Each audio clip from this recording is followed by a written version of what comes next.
What's going on YouTube, is Ronz. Today we're comparing our M4 MacBook Pro to our iPad Pro. Now listen, I done been on planes, to coffee shops, I've been on the go just doing different stuff with the iPad and on my MacBook, and today I'm going to be explaining to you which one's the better buy, which one should you get, and what's the different use cases for both of these, because it's 2025, the M5 is about to come out for probably both of these, you know what I mean? And yeah, so starting with the MacBook, okay? Start with the MacBook. Now, this device right here offers superior performance over the iPad in every single way, okay? By the way, M4 chip, this is the M4 MacBook Pro, okay? Super nice, HDR, super retina display, all the bells and whistles, everything super cool, right? So basically, why would you want to get this over an iPad, right? Well, for one, and probably one of the biggest things is battery life, okay?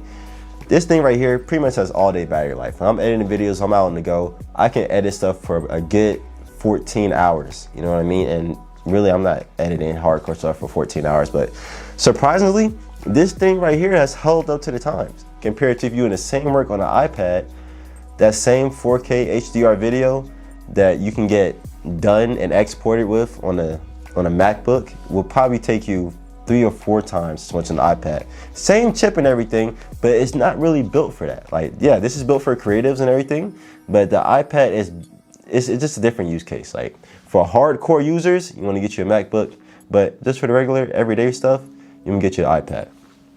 No, we're gonna go to different stuff, right?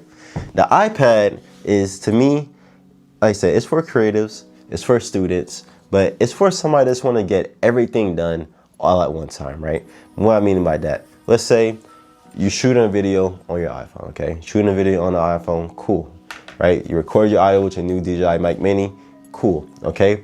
Then what you want to do, you want to export everything to your iPad, okay? Super nice. Now with iOS 26, not gonna lie, it's becoming more useful than it was before, because before the iPad just didn't feel very like pro, okay? Like it just felt like it was just there for some reason, but now it is, you can do a lot more stuff with it. That's besides the point. So software is starting to catch up to a regular Mac, okay? So that is a good thing. But like I said, this thing right here is mainly for, like, you can do everything all at one time, right? Like I said, you're recording, send it over, edit it, boom, done. Now, you can get Final Cut on here. I believe you might be able to get DaVinci Resolve now. Maybe, I'm not too sure about that one.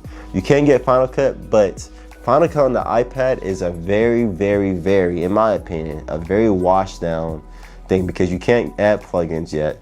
And it's just a lot of stuff that you really can't do with this. Now, correct me if I'm wrong, because at the time of this video, you cannot, but to me, it's just not, it's not hitting that substance factor, you know what I mean, right? But at a price point, now you can do a lot with this machine. Now listen, y'all, this is not like no pushover either. You can get a lot done with this device, okay? Especially for like all you college students out there, or just like you're beginning your content creation journey. You don't even need a laptop at all, right? The iPad is your all-in-one device, coupled with the Apple Pencil, and the new Apple Pencil Pro. Not gonna lie, the Apple Pencil Pro is probably really the only reason why I would get a new iPad. This right here is the M1 iPad, by the way. But that was the only reason I would get a new one, because you can just do, like, the new features on that. It's pretty cool. Not gonna lie, Apple knocked it out the water, okay? But for everybody else in the world, okay, you wanna lean towards a MacBook. Now, like I said, this is the M4 MacBook Pro. Is this super overkill? Yes, the new M4 MacBook Airs are more than what you need. Like, they're faster than some pros, like the older pros. Yeah, they're that good at a fraction of the price. Like I said, you can edit from them, anything you want to do for content creation. Those devices are super duper good, right? But now it really comes to the point of, why am I buying me a MacBook compared to why am I getting me an iPad? For, like I said, the more heavy users, you want a MacBook, okay? Everything's a lot smoother, it's a lot quicker, you can do more. It has macOS built into it, obviously, it's a Mac, and you can just get more done with a laptop. Then, I don't know, for me, I like, you know, something that weighs a little bit more. It feels a little bit more premium. The new iPad M4, it's super duper thin, which is cool, right? Don't get me wrong, it's cool, but it kind of feels cheap, because I feel like if I drop it, I'm going to break it. With this, you don't want to drop it, but if I drop it, it's not just going to fall apart like like Legos, okay? This is a super superb computer.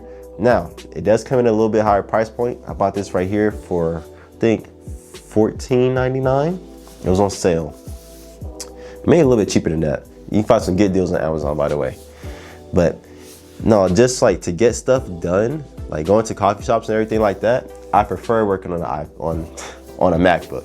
Now, if I'm doing like lightweight tasks, if I'm just typing up some papers, or I'm just checking my email, or just doing like every day-to-day stuff, then sure, you know, you got your iPad Pro, or just the iPad in general, because all iPads can do pretty much the same thing. But yeah, y'all, for the more power-heavy users, I recommend a MacBook. Now, longevity-wise, right? Which one would I get first, like just in general, for this like an everyday thing?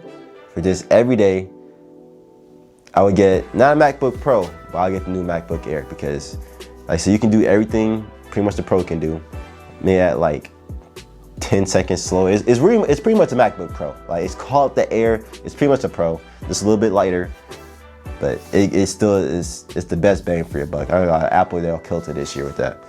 No, man. Pick you up one of these. I recommend getting one of these first over an iPad. And then for your second device, get an iPad, because like I said, the only thing that like kills the iPad for me, and probably like 99% of all users, is the software. Like the software for such a powerful device, because that thing is crazy too. For such a powerful device, it's just not up there with the Macs yet. So until Apple changes that, which they probably won't, because if they had the same software for an iPad as a Mac, no one will buy these. They'll just get the iPad. It's lightweight. You know, you can take it anywhere. You don't have to worry about anything. It's, you know, it's an iPad. But to me, the iPad is just like a niche product that you really can't do that. So yeah, coffee shops, anything like that, y'all. The MacBook, this is the Pro, but the MacBook, it beats the iPad in every single category, unless you want something that's super thin and lightweight. Then sure, or you know, you're like, for the creators that just want to draw and stuff like that, sure, you want to get your iPad. But for everybody else, get you a MacBook Air or a MacBook Pro. You will not be disappointed with yourself at all, okay? This is the best device for you, I guarantee you. So yeah, if you've been debating about it, or if you've been on the wall, like I said, get your MacBook Pro or a MacBook Air. Just get your MacBook, okay? And then for like a second purchase for you, I get an iPad, because the iPad just feels like you know, like the people that be walking around, like the real estate agents or this or pilots. Cause see, I'm a pilot, like, so I use iPads all the time. That's one of my main reasons why I bought an iPad. But for people like that, then yeah, or you know, like kids and stuff like that, yeah, sure, you want an iPad. But for the more pro users, this pick you up the MacBook. So that's what I got for a comparison. And of course, the iPad looks, moral of the story, pick up a MacBook. That's all I gotta say. Pick up the MacBook. Yeah. Ramble session is over. Ronz out.